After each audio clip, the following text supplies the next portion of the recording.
कर्ण का जन्म। धृतराष्ट्र, पांडु और विदुर के लालन पालन का भार भीष्म के ऊपर था।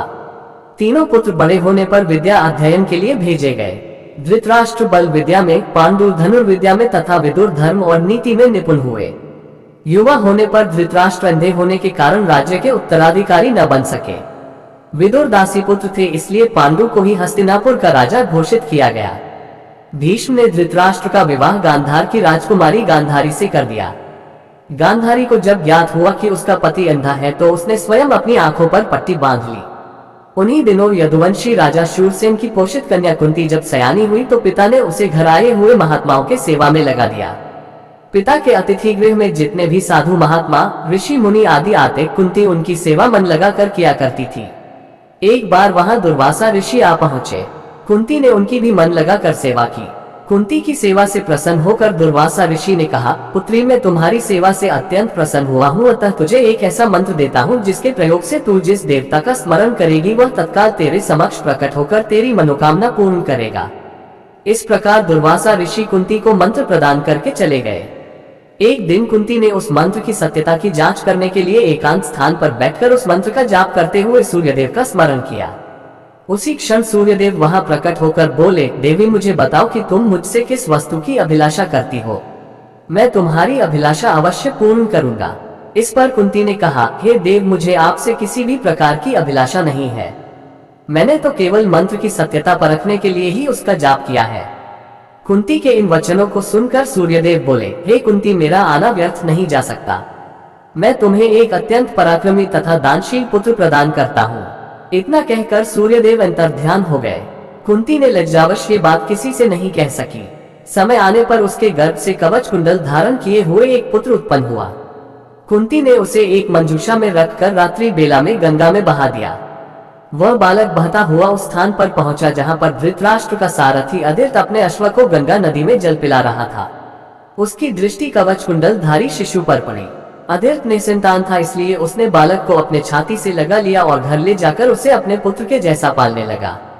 उस बालक के कान अति सुंदर थे, इसलिए उसका नाम कर्ण रखा गया। कर्ण गंगाजी में बहता हुआ जा रहा था कि महाराज धृतराष्ट्र के सारथी अदित और उनकी पत्नी राधा ने उसे देखा और उसे गोद ले लिया और उसका लालन पालन करने लगे। कुमार अवस्था से ही कर्ण की रुचि अपने पिता अदित के समान रथ चलाने की बजाय युद्धकला में अधिक थी। कर्ण और उसके पिता अधीरथ आचार्य द्रोण से मिले, जो कि उस समय युद्धकला के सर्वश्रेष्ठ आचार्यों में से एक थे। द्रोणाचार्य उस समय कुरु राजकुमारों को शिक्षा दिया करते थे। उन्होंने कर्ण को शिक्षा देने से मना कर दिया क्योंकि कर्ण एक सारथी पुत्र था और द्रोण केवल क्षत्रियों को ही शिक्षा दिया करते थे। द्रोणाचार्य की असम्मति के उपरांत कर्ण ने परशुराम से संपर्क किया, जो कि केवल ब्राह्मणों को ही शिक्षा दिया करते थे। कर्ण ने स्वयं को ब्राह्मण बताकर परशुराम से शिक्षा का आग्रह किया। परशुराम ने कर्ण का आग्रह स्वीकार किया और कर्ण को अपने समान ही युद्धकला और धनुर्विद्या में निष्णात किया। कर्ण को उसके गुरु परशुराम और पृथ्वी माता से श्राप मिला था। कर्ण की शिक्षा अपने अंतिम चरण पर थी।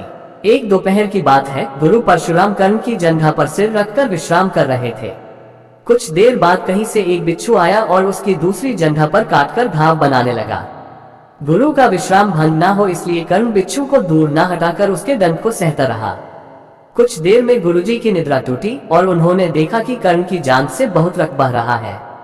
उन्होंने कहा कि केवल किसी क्षत्रिय में ही इतनी सहनशीलता हो सकती है कि वह बिच्छू दंड को सह ले, न कि किसी ब्राह्मण में। और परशुराम जी ने उसे मिथ्या भाषण के कारण श्राप दिया कि जब भी कर्ण को उनकी दी हुई शिक्षा की सर्वाधिक आवश्यकता होगी, उस दिन वह उसके काम नहीं आएगी। कर्ण, जो कि स्वयं ये नहीं जानता था कि वह किस वंश से है, ने अपने गुरु से क्षमा मांगी और कहा कि उसके स्थान पर यदि कोई और शिष्य भी होता तो वो भी यही करता। यद्यपि कर्ण को क्रोधवश श्राप देने पर उन्हें ग्लानि हुई, पर वे अपना श्राप वापस नहीं ले सकते थे। तब उन्होंने कर्ण को अपना विजय नामक धनुष प्रदान किया और उसे ये आशीर्वाद दिया कि उसे वह वस्तु मिलेगी जिसे वह सर्वाधिक चाहता है, अमित प्रसिद्धि। कुछ लोक कथाओं में माना जाता है कि बिच्छू के रूप में स्वयं इंद्र थे, जो उसकी वास्तविक क्षत्रिय पहचान को उजागर करना चाहते थे। परशुराम जी के आश्रम से जाने के पश्चात कर्ण कुछ समय तक भटकता रहा। इस दौरान वह शब्द भेदी विद्या सीख रहा था। अभ्यास के दौरान उसने एक गाय के बछड़े को कोई वन्य पशु समझ लिया और उस पर शब्द भेदी बाण चला दिया और बछड़ा मारा गया। तब उस गाय के स्वामी ब्राह्मण ने कर्ण को श्राप दिया कि जिस प्रकार उसने एक असहाय पशु को मारा है, वैसे ही एक दिन वह भी मारा जाएगा जब वह सबसे अधिक असहाय होगा और जब उसका सारा ध्यान अपने शत्रु से कहीं अलग किसी और काम पर होगा। इस प्रकार कर्ण परशुराम का एक अत्यंत परिश्रमी और निपुण शिष्य बना। कर्ण दुर्योधन के आश्रय में रहता था। गुरु द्रोणाचार्य ने अपने शिष्यों की शिक्षा पूरी होने पर हस्तिनापुर में एक रणभूमि का आयोजन करवाया।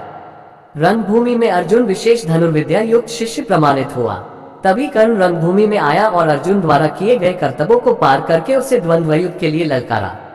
कब कृपाचार्य ने कर्ण के द्वंद्व युद्ध को अस्वीकृत कर दिया और उससे उसके वंश और साम्राज्य के विषय में पूछा, क्योंकि द्वंद्व युद्ध के नियमों के अनुसार केवल एक राजकुमार ही अर्जुन को, जो हस्तिनापुर का राजकुमार था, द्वंद्व युद्ध के लिए ललकार सकता था। तब कौरवों में सबसे ज्येष्ठ दुर्योधन ने कर्ण को अंगराज घोषित किया, जिससे वह अर्जुन से द्वंद्व युद्ध के योग्य हो जाए। जब कर्ण ने दुर्योधन से पूछा कि वह उससे इसके बदले में क्या चाहता है, तब दुर्योधन ने कहा कि वह केवल ये चाहता है कि कर्ण उसका मित्र बन जाए। इस घटना के बाद महाभारत के कुछ मुख्य संबंध स्थापित हुए, जैसे दुर्योधन और कर्ण के बीच सुदृढ़ संबंध बने, कर्ण और अर्जुन के बीच तीव्र प्रतिद्वंद्विता और पांडवों तथा कर्ण के बीच वैमनस्य। कर्ण दुर्योधन का एक निष्ठावान और सच्चा मित्र था। यद्यपि वह बाद में दुर्योधन को खुश करने के लिए द्यूतक्रीड़ा में भागीदारी करता है, लेकिन वह आरंभ से ही इसके विरुद्ध था। कर्ण शकुनी को पसंद नहीं करता था और सदैव दुर्योधन को यही परामर्श देता कि वह अपने शत्रुओं को परास्त करने के लिए अपने युद्ध कौशल और बाहुबल का प्रयोग करे, न कि कुटिल चालों का। जब लाक्षागृह में पांडवों को मारने का प्रयास विफल हो जाता है, तब कर्ण दुर्योधन को उसकी कायरता के लिए डांटता है और कहता है कि कायरों की सभी चालें विफल ही होती हैं, और उसे समझाता है कि उसे एक योद्धा के समान कार्य करना चाहिए और उसे जो कुछ भी प्राप्त करना है उसे अपनी वीरता द्वारा प्राप्त करे। चित्रांगद की राजकुमारी से विवाह करने में भी कर्ण ने दुर्योधन की सहायता की थी। अपने स्वयंवर में उसने दुर्योधन को अस्वीकार कर दिया और तब दुर्योधन उसे बलपूर्वक उठाकर ले गया। तब वहां उपस्थित अन्य राजाओं ने उसका पीछा किया, लेकिन कर्ण ने अकेले ही उन सबको परास्त कर दिया।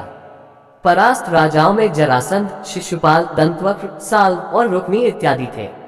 कर्ण की प्रशंसा स्वरूप जरासंध ने कर्ण को मगध का एक भाग दे दिया। भीम ने बाद में श्री कृष्ण की सहायता से जरासंध को परास्त किया, लेकिन उससे बहुत पहले कर्ण ने उसे अकेले परास्त किया था। कर्ण ही ने जरासंध की इस दुर्बलता को उजागर किया था कि उसकी मृत्यु केवल उसके धड़ को पैरों से चीरकर 2 टुकड़ों में बांटकर हो सकती है। दोस्तों, ऐसी कहानी हम आपके सामने बराबर लाते रहे, इसके लिए आपसे प्रार्थना है कि YouTube पर देख रहे हैं तो सब्सक्राइब कर ले और Facebook पर देख रहे हैं तो फॉलो कर ले। आप सबको सत साहेब नमस्कार, सत श्री अकाल, राम राम।